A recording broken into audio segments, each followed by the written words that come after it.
So we're firing up on acquisitions. All right. Thank you again to Quest Trust for letting us use this building. Thank you so much. Thank you, thank you, thank you. All right, so acquisitions. Come on, phone. Do as you're told. All right, acquisitions. So now that I've gone through, I've done my due diligence before the appointment, I've made sure that I've got all my paperwork that I need prepared and ready to go. I'm gonna start heading that way. I always wanna show up 20 to 30 minutes early. I'm gonna circle the neighborhood. I'm gonna wanna see what's going on in the neighborhood, see if I see anything else in the neighborhood. It's a good opportunity to do some driving for dollars. But the key thing is I'm wanting to get a good feel for the neighborhood because there will be times where you show up to a property that does not fit the neighborhood. It is just abnormal for the neighborhood and it might throw things off for you. And you just need to be aware of that before showing up. To give a good case in point, I got a phone call about a property in Hearst. Didn't see a lot of opportunities popping up in Hearst at that time, so this was a rather unusual deal. I also saw that it was going to foreclosure, retail on it was about 240, and he was accepting 80 grand over the phone. Sounds like a smoking hot deal. And I broke some of my own rules. I almost always review the property via Google Street View before I do anything. I did not.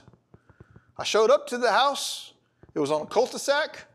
As I turned into the cul-de-sac, it was kind of a deep one with a circle at the end. And as I pulled in, I was like, please don't let it be that house. I pulled in, I was like, please don't let it be that house. And as I get closer and closer to it, I was like, it's that damn house. I get into the cul-de-sac, and you know how they kind of rotate through? Didn't even part, just left. It was a damn geodome in the middle of like a Fox and Jacobs neighborhood. It was just a circle on top of the ground. I was like, I'm not paying 80 grand for it because there's no way for me to accurately know if I could sell that property. That property was so far outside of the norm unless I was able to secure it at a price point that was so ridiculously low, like 20 grand, like I would be way too nervous to buy it, you know? Or like there was another opportunity like I had over in the Bishop Arts District. Bishop Arts District, regentrifying big time. Prices were coming way up at that point in time. And I get a really good lead and they're asking a ridiculously low price point for the property. Well, it was on a triangle piece of land at a major intersection. And the home did not make the Tudor home style of the neighborhood. It was just a brick box. Not a deal. You know, the numbers sounded good until I really started looking at the due diligence of it. Just didn't make sense. So drive the neighborhood. One of the things that was taught to me by Harper was park in the street. It's something to do about psychology, but blocking that person in through the driveway is not a good thing to do. Stay parked in the street. Then, when you come up to the property, knock on the door and back up. Don't crowd the door. You know, step back 10, 15 foot away from the door, so that way when the homeowner opens, they're not feeling crowded. As you're going in, maintain rapport. Rapport, in my opinion, will buy more houses than money ever will. It's truly the motto that I lived by on my acquisitions appointments. Always develop rapport with the seller. Always try to find some way to connect with that seller on a level that's outside of that house. Okay? Always when I'm going in, I'm like, as soon as I'm in, I'm going to try and find some aspect of the house that I can relate to, and I'll strike up a conversation on that. Whether it be the pets, whether it be the furniture, whether it be the design, whether it be a picture I see on the wall, whatever it is, I'll find something to connect on in that house. And I'll start the conversation around that. Okay? While I'm there, I want to take videos and pics of everything, but I'm not going to do that as soon as I go in. What I'm going to do is I'm going to kind of sit down with the homeowner. I'm going to make the initial part of the appointment about the homeowner. So it's like, let's talk about this a little bit. Can you tell me what's going on? Let's get that conversation going. I'm going to give you something else that, you know, may or may have not been with me, but it worked out for me on more than one occasion. A lot of times these sellers would stack their appointments on that day. You know, they'd get 5 or 6 people to come within a 2-hour period. And a lot of times I'd be sitting on that appointment watching these people come and go and taking pictures. And I'd just sit there talking to the seller, monopolizing their time. I would sit there for 2.5 hours while they'd come in for 20 minutes, and it'd piss some of them off good.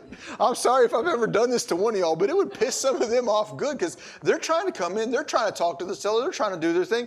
I'm there to make money. I'm sorry, but we are on the same lead at the same time, and I do intend on getting this contract. So I would just camp in the middle of the living room with the seller, and I would monopolize their time. I would strike up conversations and I would start getting them to ask me questions about what the wholesaler was saying. You start doing that, guess what? The probability you getting that contract is high. It's extremely high.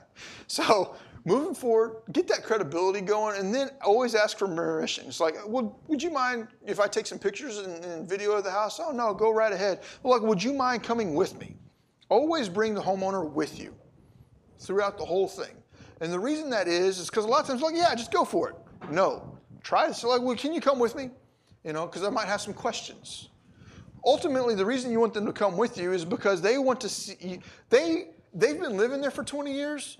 They might not necessarily consider the tobacco stains on the wall to be nearly as what they are. But when you walk through the house and you see a poster and you kind of pull it back and you see the color change, that's your way of saying to them without saying to them, you've smoked, 30,000 Marlboros in this house. I can smell it. That makes sense? But I said that without saying it, didn't I? And I'll take a picture of it. And now they're sitting there thinking, oh, yeah, it does smell like cigarettes in here. Well, that's the case in point, though. So you bring them through, go through, get all your pictures taken, get your video taken, and then you're going to sit back down. Now, I always try to establish myself as credible, and one of the easiest ways to establish yourself as credible is to educate the seller. If I'm sitting down on a pre-foreclosure, there are several options for stopping a pre-foreclosure, and I will sit down with the seller and I'll start discussing them. It's okay, what is your main objectives right now? Where are you at in this process? Would you much rather just get rid of this and say, you know what, let's put this thing in the rearview mirror, start life over again, and we'll start it off in a different path? Or are you still trying to hold on to this? All right, you are still trying to hold on to this. Here are 7 options for you to hold on to this property. Let's go through them one at a time. I'll explain to you what they are, and let's see if it's something that's viable for you to execute upon. All right? No. Short sale? No, excuse me. What? Loan modification? All right, loan modification. Do you currently have a job? No. Do you currently have any assets? No. Do you have any foreseeable future of getting a job? No. How long has it been since you've made a payment on this house? 18 months? You're not getting a loan mod. Now, what if they haven't made a payment in 4 months? And they do have a job now, and they just can't get caught up? Is a loan modification a possibility for them? Is a forbearance agreement a possibility for them? Is a repayment plan a possibility for them? Damn right it is. And I'm going to tell them. I'm not going to sit there and lie to the seller and try and get them to sell me their home when I know for damn good and well there's an option for them to get out of it. What I will do in a situation where they do have an option to get out of it is I always present them with a plan B. Okay? Plan A is let's get this property pulled through a loan modification. Let's get this property pulled through one of those things. But simultaneously, since we are looking at a pending foreclosure, in the event that I can't get the bank to cancel the foreclosure, let me go ahead and sign a contract with you right now. And I don't ever call them contracts. I always call them purchase agreements. I'll go ahead and sign a purchase agreement with you right now, and I'll go ahead and state in here that if you're able to get your loan modification approved, the contract will be null and void. But in the event that you're unable to get the loan modification approved before it goes to foreclosure, I'll be ready so that way you're not stuck in a situation where you find out that doesn't work, and now we're so far along down the line that we no longer have the option to buy the house. So I'll always try and say, you don't always want to place all your eggs in that one basket. Let's look at both paths. That's the one you want, and I'll write it right here on the purchase agreement that if you pull that off, I back out. So they don't feel like they're locked in and they still have an option. Plan B got me a lot of contracts on pre-foreclosures. And you know what I found out, which is almost sad, but a lot of the times with pre-foreclosures, is whenever you get them to agree to Plan B, all of a sudden Plan A no longer mattered because you were dealing with Plan B. Once they figured out that the problem was solved, they stopped paying attention to Plan A, period. Okay? But I try to establish credibility by being an educator first, and I'll let the seller self-select what option is best for them. I will lead them down the path of what the options are, and then I'll let them decide which one's best for them. It's less of a negotiation at that point in time, and it's more of an education. And a lot of times, a seller that is in a bad situation, the best solution for them is me. And that's why I educate them on it, because they will really quickly realize that, the man standing in front of me is a very good option for solving this problem. All right? Something that Grant Kemp is really good on is head, heart, gut. You're going to have 3 different types of people in that house. You're going to have somebody that makes all of their decision with their head. It needs to be logical. They need to see data, facts, and proof of this, and they will make their decision based upon that. You will have people that make their decision based upon their heart. Do they like you? Do they feel comfortable around you? Do they want to do business with you? And you'll have somebody that works off their gut, and they're like, and it's just straight up, do I trust this guy? It's like, that's how they're making their decision. And the quicker you are at determining how that person makes their decisions, the better you will be at tailoring that conversation to deal with that type of close. Stuff like this can be learned through several different books. There's one out there called The Psychology of Persuasion by not Nouriel Roubini, Cialdini, something like that. But The Psychology of Persuasion, Influence, The Psychology of Persuasion. There's another one out there called Never Split the Difference. I'd read that one. That's a never split the difference. You always hear people say split the difference. If you're a hostage negotiator, you'd be like, give me 2 dead ones and 2 alive ones and we'll call it a day. Can you do that? No. You never split the difference. So his negotiation tactic is, I give you nothing. I can't give you 1 single dead body. I have to get everything I want, and there is no option other than I get everything I want. So that book is a really good one to go through to learn that aspect of negotiation. That's called Never Split the Difference. So, one of the things that I learned from Grant Kemp is I always establish this as a business decision the moment I show up to the house. It's not, I'm here to do everything I can to help you. That's not the truth.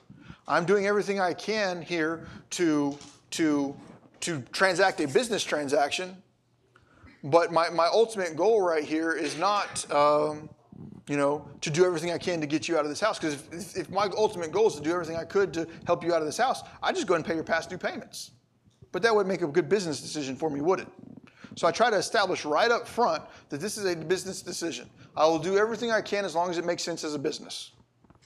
And if I establish that up front, then I can always fall back on that when I go into negotiation. And when they say, well, why don't you just pay me $90,000? It's like, I most definitely would pay you $90,000, but that would not be a wise business decision. And I have to make all of my decisions today based upon what is best for my business. I can't pay you $90,000, and here's why.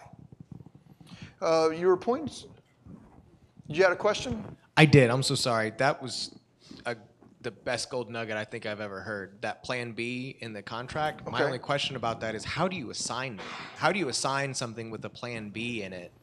And then what happens if that plan B comes through and you've collected a non-refundable earnest money deposit? Well, that non-refundable earnest money deposit immediately becomes refundable. Okay. Yeah. All right. So, I would just explain to my end buyer at that point in time that it's like, hey, they do have an option to cancel based upon a loan modification, but they've only got 6 days before the foreclosure, and I don't see the loan modification going through. Let's go ahead and assign and assume that we're going to be closing on Monday, but in the event that you don't, let's just go ahead and leave all your deposit at title, and if it doesn't close, give it right back to you, man. Like, my goal right now is to get the deal closed, not take $5,000 from you. Awesome. Thank you. You're welcome. All right. So, when you're sitting down with them, trying to determine if there's any immediate cash needs. If you can determine if there are any immediate cash needs, then you can also start structuring your offers based upon that. Like, if you know for a fact they've got $8,000 that they need and they need it right now, you might be able to structure an owner finance term where they get $8,000 up front. You might be able to structure X, Y, and Z, or you might just be able to figure out, if there are alternate ways of satisfying that cash need. Figuring out what it is that they need is a key piece to getting the deal closed. We can talk about negotiations all day long, but ultimately, your goal is to find out what it is that they need to say yes. And then determining from that point is if their yes meets my wise business decision. If not, it's a follow-up. Okay? Making the offer is a critical piece to it. I kind of threw out there earlier one of the closes that I would often go through where, they're expecting I start low, they start high, or I start high, they start low, and we meet in the middle kind of thing. I kind of threw out how I would do that before. Well, that's how I'd often work with the heart person, the person that makes their decision based upon their heart. Now, I've quickly found out, because it blew up in my face hard one day, I was speaking to a left brain person. And when I was speaking to a left brain person and I tried to pull that close off, the deal went south immediately. It was done. Game over. Wasn't even communicating anymore after that. He took that big of an offense to it. What should I have done with that person, and what did I start changing about working with those people? Is I'd start putting in together a net sheet where I would essentially say, here is the after repaired value, and I'll sit down and I'll educate this person. I'll pull up in my comps. I'm like, you're sitting here telling me your house is worth $180,000. Here's why I think it's worth $160,000. and I'll show them my due diligence. Now, if this person has any level of competency in them at all, I should be able to adequately represent why I truly believe it's worth 160 grand. I'm not going to lie about it. Yes. Talking about value, do you tell them, okay, your house is worth 60 grand, and I'm willing to pay 70 cents on the dollar? I don't really say 70 cents on the dollar. What I'll do, just go ahead and repeat it so that everybody online can hear. So if you establish that it's worth a certain value, like 160,000, will you verbalize how much you're willing to pay, like a certain percentage, 70 cents on the dollar? I won't say 70 cents on the dollar because they're not going to understand that. What I'm going to do is I'm going to create a seller net sheet and start showing them where my profit margins are and why I'm doing what I'm doing. Now, this is where I'm start working with a left brain person. So what I'm going to do is I'm going to say, this is what your home would be worth all fixed up, and I'll justify that via comps. I'll have my laptop with me, and if they start combating me on that number, I'll show them and justify why I think that number is correct, because they said, yeah, my house down the street sold for 180 grand. Well, it did, but it was also 350 square foot larger. And if you're not taking that into consideration, we buy it, I'll help educate them. And then I'll go through and I'll say, and this is the estimated repairs that I have. Like, I think I need this much in flooring, this much in painting, I need a roof, I need an air conditioning system. They're like, oh, I can get an brand new air conditioning system installed for $1,200. Great, can I have your contact? Because as of right now, my licensed contractors that pull permits, which is required for my own safety and for the safety of my new buyer, charges a bare minimum of $4,300 for a new install. Okay? And then if they're like, oh, you can get brand new flooring in this house for 60 cents a foot. Pop open Home Depot right there in front of them. I'll pull open Home Depot and I was like, this is what 60-cent flooring looks like. Let me show you what all of the properties in your area are going for. They don't have 60-cent carpet in there. They've got hand-scraped hardwoods. Hand-scraped hardwoods installed are going to cost me $6.28 per square foot times 1,800 square foot. This is where I'm coming up with the values for your property, and that's why I'm offering you what I'm offering you.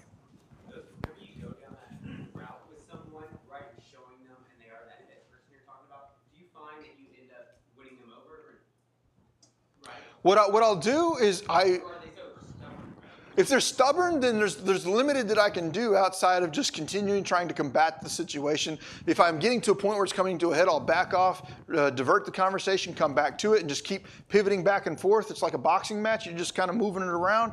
But ultimately, like if they're trying to tell me that they're going to floor the house for $900, I'm just going to say, prove it. Here's Home Depot right here. Show me how you're going to do that. Well, I got a cousin. Okay, even if your cousin's willing to do it for free, show me the material. And at that point in time, it's really hard for them to tell me that they're going to do it for less than what I'm showing them. It's just, it's a point of they are out of touch with the actual costs. And then once they realize that the costs are not the same as what they were doing back in 1972, that's a lot of times you'll find a much older man and they're running all of their numbers based upon what they were used to back in the older days or whatever. And with that to be said, you've got to understand that prices are a lot higher. You're not in touch with the current market on repairs, and that's what we'll do. So that's how I roll through on that side. And then ultimately when I'm down to the line on it, I'm going to do everything I possibly can right then and there to get the contract.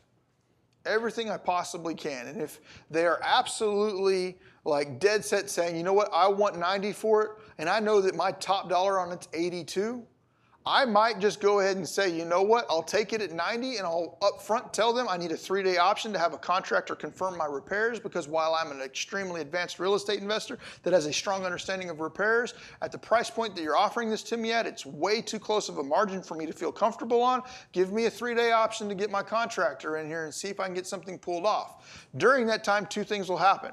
I'll market the contract just to see if I could get it moved, and I'll work on getting a contractor over there to really go through and give me a solid estimate, and I'll take that estimate back to the seller in the event that I'm unable to move it, and I'll try to renegotiate back to 82 where I knew I wanted to be to begin with. Yes, sir, Ryan. Stephanie was asking, as a wholesaler, is it wise to structure creative deals? What if the ultimate buyer objects? So whenever you are wholesaling creative terms, you really need to understand your end buyer, have an end buyer with a thought process in place. When I was talking about plan B, not too many investors are going to object to that. They can see it in the contract. It'll state something along the lines of seller and buyer have agreed that if seller is able to process a loan modification and is accepted prior to XYZ date, then this contract becomes null and void and there's no further commitment on either party. It's a fairly understanding clause. But now if I've contracted a property subject to, I need to have my end buyer in play. And in fact, I probably need to be working with my end buyer from day one. Sub 2 and some of the more advanced and creative strategies are not just, come and play games stuff. Sub 2 is probably one of the most litigious strategies out there. You need to know what you're doing if you're going to play in that ball game. Okay? Any others? All good? All right, we're going to go to the next one. How are we doing on time, Sir Harper? We're good. Do we need the next slide or next? The next class. How much time do I have here? I think I left quite a bit of time on this one just in case I... Yeah, because like the way we scheduled before, this is just one. Okay. All right, so then let me go through and start working on some other things that are not here. How am I going to determine the repairs on this house? That's going to be a question a lot of people have is like, I don't know how to tell how much it's going to cost to repair this house. The basic, easiest way that I can honestly tell anyone in this room, you're going to have the big 5 on any property. You can write this down since we don't have slides. You're going to have the roof, HVAC systems, plumbing systems, electrical systems, and foundation. Okay? HVAC, roof, plumbing, electrical, foundation. Those are the big 5.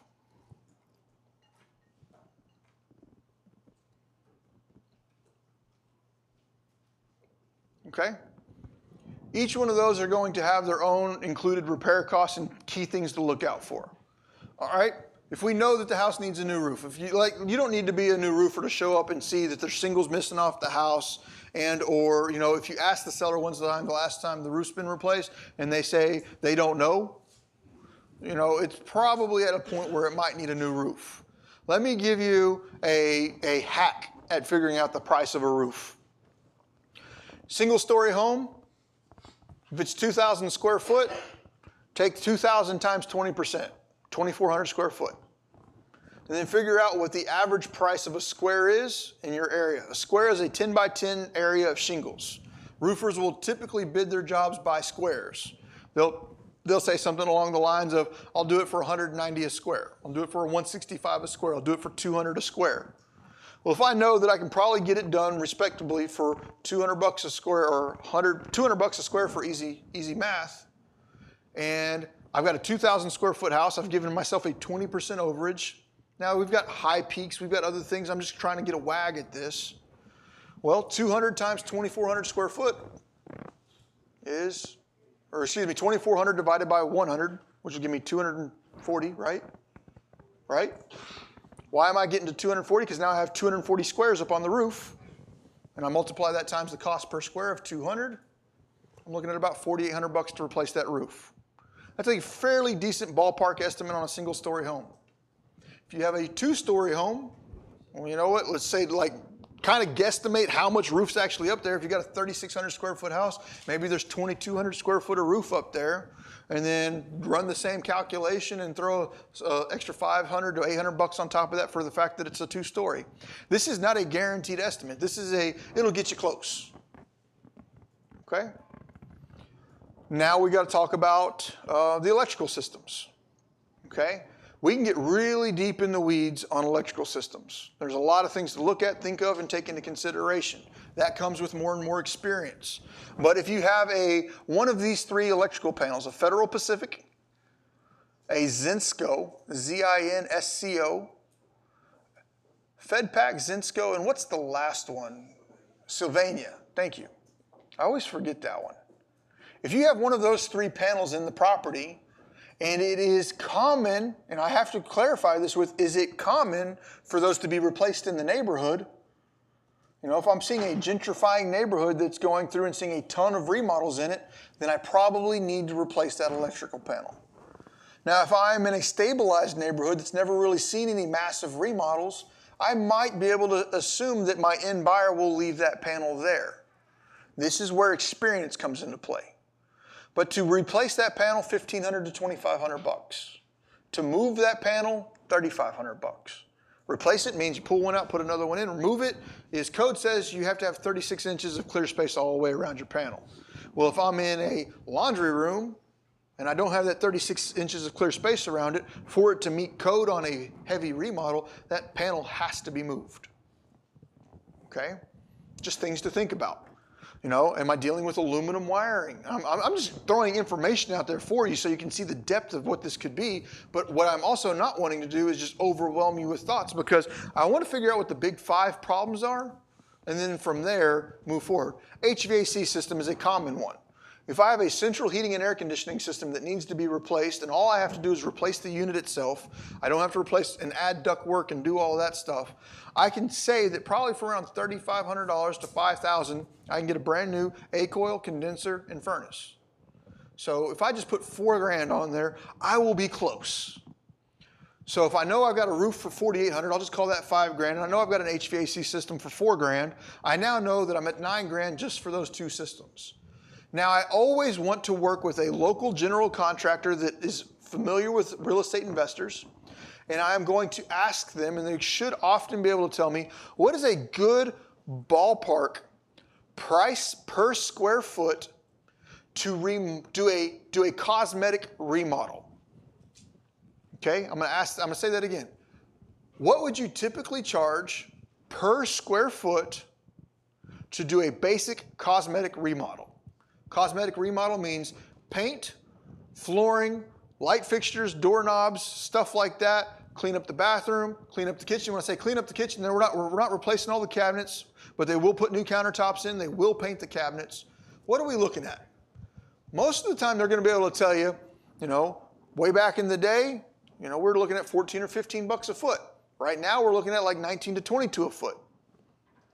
Okay, but once you figured that out, if you walk in the house and you know that right off the bat it needs a full cosmetic. Well, if it's 2,000 square foot and it costs $20 a foot to do a cosmetic remodel on it, how much is that rehab? $40,000. It also needs a roof, $45,000. It also needs an HVAC system, $49,000. There's your rehab. That sounds probably way too easy, but once you figure out the price per square foot model, you need to just get a WAG that is reasonable enough and close enough that you can take a pretty good estimate on it. Because guess what? Whenever you go to resell that property, somebody's going to come in there and be like, bullshit, it's going to cost $94,000 to remodel this property. And then somebody else can come in there and be like, $45,000, I can get this done for $18,000. Your repair estimate really doesn't mean anything, but you should be able to get it at least close enough that you're within a respectable ballpark. If you're saying that the property's going to need $8,000 in repairs and it clearly needs $60,000 to anybody, you're in trouble.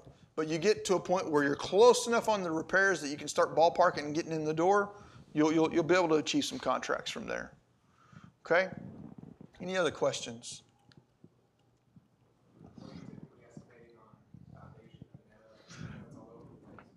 Foundation does get really tricky to just estimate. What I look at is I try and figure out, is the foundation issues isolated to one part of the house? Like, is it just one section of the house? Then I can assume that portion of the house needs to be piered, and I'm probably going to be looking at around $3,000 to $5,000. I'll normally say if it's just a small issue, bare minimum, $4,000 or $5,000. Now, if I'm seeing issues all over the house, at that point in time, what I'll do is I'll tell the sellers, like, this is where I'm at, but before I close on this, you and I can both agree that this home is in some severe foundation issues, and that is one of the biggest problems for a piece of real estate. When the foundation, the word itself, foundation, clearly states it's an important piece to this structure. Before I can close on it, I have to confirm my repair bids on that foundation, because I have been the unfortunate one that's bought properties with an unrepairable foundation and got the ass end of it. So always confirm prior to closing on anything that's got significant foundation issues. Yes, sir?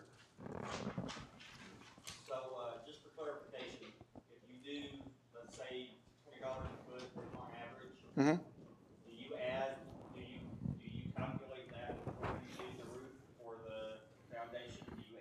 The big five always gets tacked on top. Okay. The big five gets stacked on top. And then if you're up there and you can clearly see like the fence in the backyard's falling over and I need to put a new fence in, well, you know what? Maybe I'll put $15 a linear foot for a fence. Do you And got anything for, let's say, a double roof or if you? if it's double roofed, that doesn't, I haven't historically seen that really cost me anything extra because like they might charge me extra $300 to scrape off the second layer. Well, if it needs to be decking, decking does cost more. Like double roofed is a little bit different. So decking, if I see from the street just a ton of sagging on the deck, then yeah, I'll probably want to go ahead and at that point in time get a contractor bid. So I'll get it under contract and just let them know I need a roofer over here to contract it. And I'll have an established relationship within my network of a roofer I can get over there fast. You ever utilize the client's insurance to fix some of the issues before they happen? I've heard a lot of people talk about it. I've heard a lot of successful people do it. I've tried it twice and ended up being more headache than I was wanting to deal with. So I just baked it into my initial cost and moved forward. So yeah, what you're talking about is viable. I just haven't done it. Okay. How much dead space do we have here? Yes, sir. This is more of a comment / question, but Anthony was like, why have most wholesalers gotten away from doing a proper rehab estimate? Because of what I said earlier is, as a wholesaler, nobody's ever going to be happy with anything you do. Your ARV's too high. Oh, your ARV's too low. Your repairs are too high. Your repairs are too low. You're going to get bitched at by everybody. So more of a trend right now on the wholesaling side is you don't even give a repair price. That is a very common trend right now. It's just like, this is my sales price. This is my estimated ARV. Do your own due diligence. I've seen that happen a lot more. But if you're going to contract this property with any assumption of being able to move it to an qualified investor, you're going to need to get your prices at least ballparked close enough that they'll bite on it.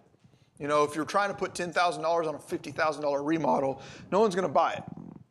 Okay, but if you're able to understand that, you know what, it is a $50K remodel, you know, you can move forward from there. And really the offer starts coming into the play-by-play of understanding that, you know what, this business is a relationship business. And the better you understand your relationships, the better you understand your end buyers, the better you understand your network of remodelers, the better you will be to perform on this business. So getting started out, remember why I said it's going to take 9 months to get your first deal?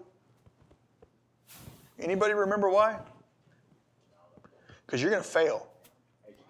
It's a 9-month education. Like if you're constantly out there making offers, you're constantly out there getting into as many houses as you can, you're constantly making FSBO calls, you're constantly going out to network meetings, you're constantly seeking and acquiring more and more to get you along the business. Well, the first 3 properties that you contract that you failed to close, you realize that you messed up your repair budgets, or you failed to get it through escrow, or you failed on this. Well, you mess up 5 or 6 times, and then all of a sudden you close a deal. So that's kind of the key thing to it. So a lot of the things that I'm saying might have some people in this room hitting those, oh, I don't know what I'm doing breaks. You don't. That's why you're here. Well, the key point to it is go out there and fail your way forward. That sounds so damn cliche, but if you're not willing to go out there and fail, you're never going to ever find out if you could ever do it. Because no one's ever going to perform flawlessly. No one's ever going to go out there without failure. And one of the biggest things for a real estate investor or for an entrepreneur to learn is failure is your advancement forward. So, all right. Anything else? Yes, sir. Microphone. Oh, this one. Sorry. Do you shy away from houses with aluminum wiring, and have No. you done work with them before? Do you Yes. always replace it? I've never replaced it unless I do a gut remodel on it, which I don't do too often. I've only done like 4 gut remodels in my life. But aluminum wiring is not as scary as it could be unless somebody has gotten in there and just started trying to play electrician. So like, for me, I've remodeled plenty of them with aluminum wiring. It adds more to my budget for repairing it. Each receptacle has to have special wire nuts on it with special lubricant. So I have to take all that into consideration. So where I'd normally say it's $5 per plug to replace, I'm going to say it's $20 per plug to replace because the wire nuts are really expensive. But beyond using special wire nuts and then just doing a service on the panel, there's not a lot of extra concern for me. There are landlords out there that just refuse to deal with aluminum wiring, and I can respect and understand why. They're doing a long-term asset, but me as a flipper, aluminum wiring doesn't bother me that much. This one Okay, yes, sir. So once you have a property under contract, and let's say that you're not able to sell it to the end buyer for whatever reason, how do you address that with the person that you bought the property from? So where I'm at on that side is I always prep the seller up front. I have kind of several classifications I move to up front when I'm contracting the property. Scenario number one is I've got it at a price that I'm comfortable saying that no matter what, I'm buying it. And I will project that to the sellers like outside of an abnormality, I'm closing on this property. Like if, let's say the property's worth $240 and I got it under contract for $40 with $50 in repairs, that is a deal. I know for a fact I am closing it. I don't care if I have to sell a liver. I'm gonna get that property.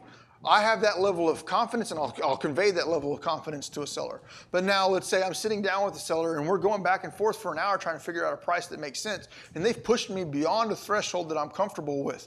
What I will often do with that seller at that point in time is I will prep them with the understanding of, okay, here's what's going on.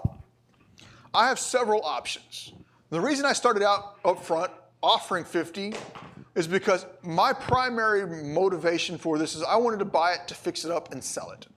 And to do that, I must have the largest spread possible to give myself, some wiggle room there.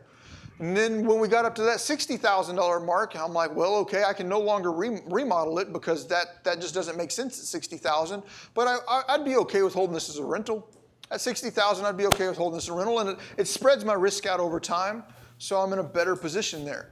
But when you're asking me to pay $74,000 for this property, it no longer makes sense to me as a flip. It no longer makes sense to me as a rental. But let me tell you this, since you and I have already spent so much time together, I do work with a solid list of real estate investors here local. I'm very well networked. I've got about 5,000 people here locally that know me and know me very well.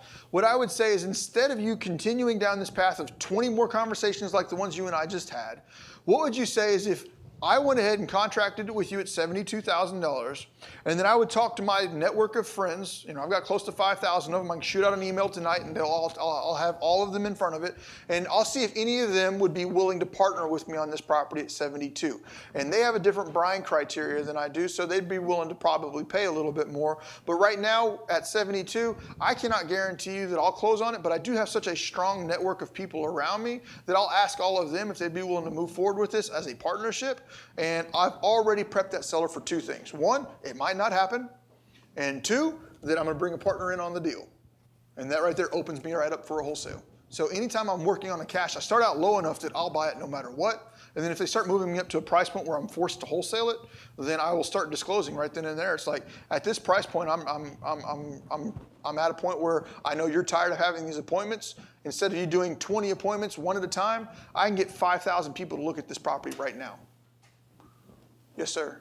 So my question, have you ever had somebody sign a contract and then bag out of it? Oh, yeah. They want to get out of it? Oh, yeah. It's just part of the game. You just let them go? Most of the time, yeah. I mean, like, it sucks, and I can spend a lot of time fighting it, and sometimes I would to a point, but at the end of the day, it's like, it's really going to boil down to a lawsuit. And really at that point in time, it's like, is it worth my time anymore? That happened my first deal, and that's my mentor right here. He was like, that's usually don't happen. I'm not going to say it happens often, right, but it's happened often enough that in my business that I've learned to just accept it and move on. And you just be like out of maybe 150 transactions, 3 or 4 times. So it's not often, but it will happen. Right. It sucks that it happened on your first one, but it will happen. Yeah. Cool. Yes, Ryan. Matt Smith was asking, when do you decide whether you're wholesaling or not? When do I decide if I'm wholesaling or not? That really just goes through the negotiation and the price point that I'm able to get it at and what I want to do with the property. Like, for those in here that don't understand what wholesaling is, I believe I have a whole section in here just on wholesaling. But wholesales is like I'm getting it at a discount and I'm moving it back out on a discount market. Wholesale, we'll argue over definitions of this stuff, but wholesale is essentially I get the property at a discount and I take it back out to the MLS. It's basically I'm taking a property that I get at a discount and I'm listing it on the MLS without fixing it. Well, I might go in there and do like a fluff and puff, like some lipstick on a pig kind of stuff, just to get it prepped for a retail market. But the property is in good enough a condition that it doesn't warrant such a significant discount, but the margins are still wide enough that I could likely take it, list it on the MLS with minimal risk, and take the cash out of it. So let's say, here's an example of a deal where I'd likely wholesale. Retail on it's worth $250. The seller owes $210 on it, $205 on it.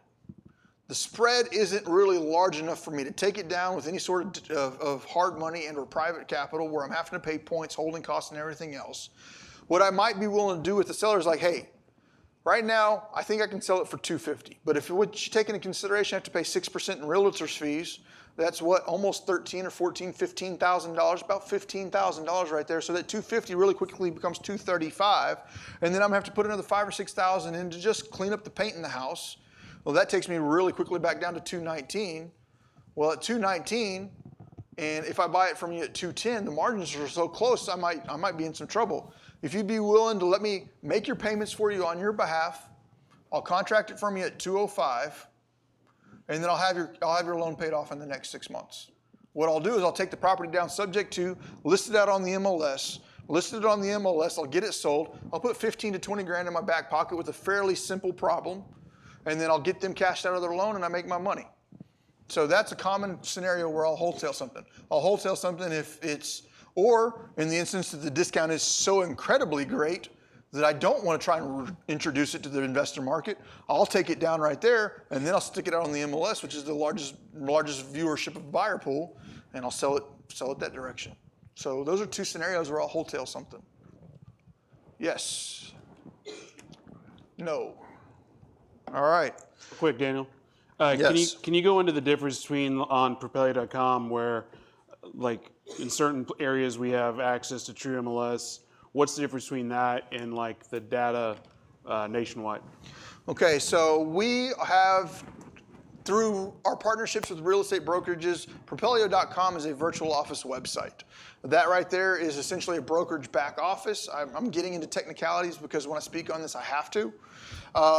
We are partnered with like 15 brokers in the United States right now.